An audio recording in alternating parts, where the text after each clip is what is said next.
دیکھیے دشمن کیا کرتا ہے آپ کے لیے، آپ کی اولاد کے لیے اچھا سوچتا ہے؟ بالکل نہیں. مسلمانوں کے دشمن جو ہوں گے وہ کیا سوچیں گے آپ کے لیے کہ بھئی مسلمانوں کی اولادوں کی اچھی تربیت ہونی چاہیے ہیں، ایسا تو نہیں ہوگا. یا مسلمانوں کی حکومت کو قائم مضبوط کرنے کی وہ کوششیں کریں گے؟ آپ کا کیا خیال ہے وہ کیا کریں گے؟ کھلم کھلا بھی دشمنی حملہ آور ہوں گے اور خفیہ طریقے سے سازشیں سے بھی، ایسا ہی ہے نا؟ جی ایسا ہی ہے. تو ان سے کیا شکوہ؟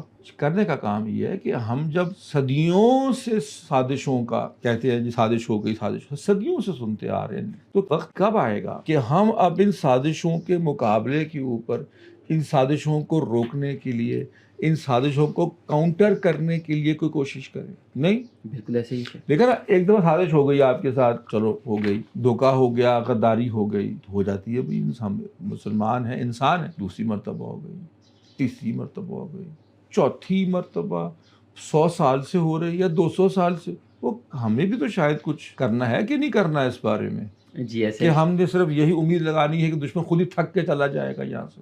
تو ہمیں اپنے ذہنیت کو، اپنے مائنڈ سیٹ کو تبدیل کرنا ہوگا. ایک جیسے میں نے کہا کہ اسلام نے دوبارہ نہیں زندہ ہونا، اسلام زندہ ہی ہے. ہاں، مسلمانوں کو یہ سوچنا ہے کہ ان کی جو اوپر جو ذمہ داری ہے کہ وہ دنیا میں اللہ کا دین پھیلائیں گے، اللہ کے دین کو نافذ کریں گے. یہ تو مسلمانوں نے کرنا ہے.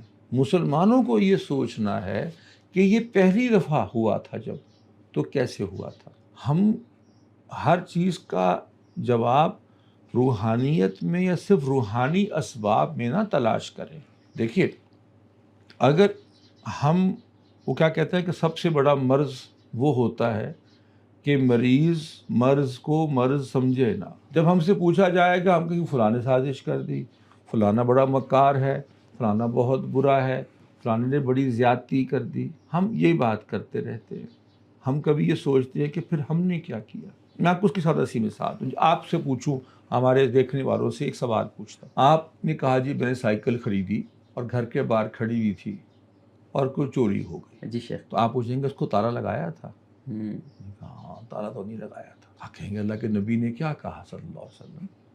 اونٹ والی جو حدیث ہے بالکل کہ پہلے اس کو باندھو اور پھر توکل کرو. میں کہوں ہاں آپ صحیح کہہ رہے ہیں. اگلے روز کیا کروں، سائیکل چاہیے تھی، ایک اور سائیکل خریدی، پھر باہر کھڑی تھی، پھر چوری ہو گئی. آپ کہتے ہیں کہ یار کیا ہوا؟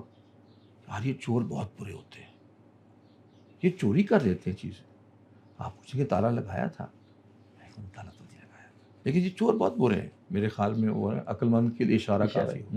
تو اشارہ کافی نہیں ہے کیا کہ آپ صدیوں سے اب سازشیں ہو رہی ہیں، تو آپ بھی کچھ سوچو یار. میں یہ نہیں کہہ رہا کہ سازشیں نہیں ہو رہی، میں یہ نہیں کہہ رہا کہ مسلمانوں کے دشمن کچھ نہیں کر، وہ تو کریں گے نا بھائی. یہ لفظ دشمن اسی چیز سے تو آیا ہے نا کہ وہ آپ کی خیر تو نہیں کبھی بھی چاہے گا. وہ مکاری سے کرے، وہ ہتھیاروں سے کرے، وہ آپ کو کمزور کرے گا، آپ پہ حاوی ہونے کی کوشش کرے گا. آپ بیٹھے رہیں. تو اس لیے آپ کہیں گے کہ جہانگیر صاحب خدا کا خوف کریں، اور وہ تو سائیکل کو اندر کھڑا کیا کریں، گھر کے باہر کیوں کھڑی کرتے ہیں؟ پھر آپ تالا بھی نہیں لگاتے، پھر آپ کہتے ہیں پتہ نہیں کیا ہو گیا، پتہ نہیں قسمت میں لکھا ہوا تھا. تو میرا یہ اس کا جواب ہوگا کہ بھائی اپنا فرض پورا کیا تھا. اور ہم یہ کہاں سے سیکھیں گے؟ یہ اللہ کے نبی سیکھیں گے صلی اللہ علیہ وسلم، صحابہ کرام سے سیکھیں گے. صحابہ کرام نے دنیا میں جو فتوحات ہیں، اگر آپ فتوحات کی بات کرتے ہیں تو فتوحات کیسے ہوئی تھی؟ ایران ہے، روم ہے، افریقہ کے ممالک ہیں. تو کیا رات بھر تسبیحات کرتے تھے اور صبح صبح چابیاں آ کے محل کی بادشاہ دے جایا کرتا تھا؟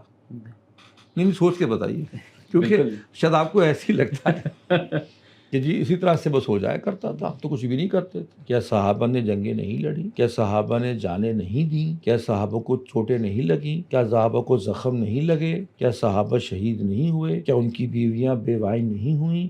کیا ان کے بچے یتیم نہیں ہوئے؟